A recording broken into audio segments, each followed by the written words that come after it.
Hi there, hope everybody's keeping well.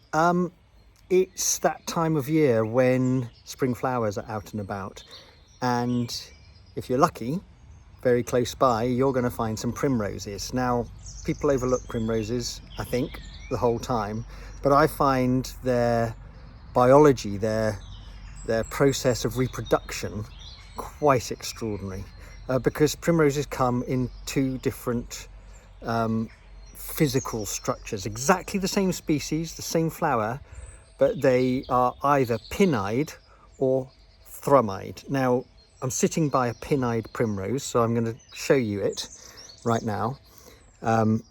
This is a pinnide primrose, and if you look in the center, right there is the stigma. That's the little bit that receives the pollen, and it's sticking out like a little pinhead, hence pinnide.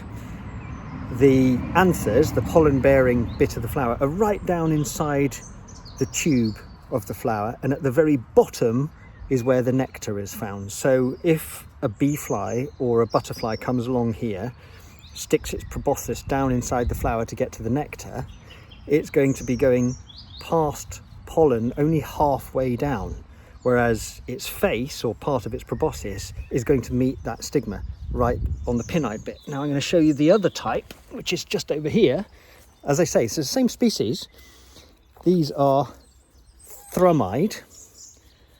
I'm going to put my glasses on because they're tiny and I can hardly see what's going on. Here's a thrumide. Okay, there we go.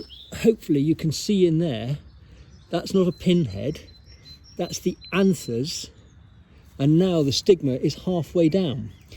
So a butterfly or a bee fly that visited that pinnide flower might have pollen on its face from this one here. So it'll pick up some pollen from the anthers, go over there, stuff its face up against the stigma and pollinate the flower.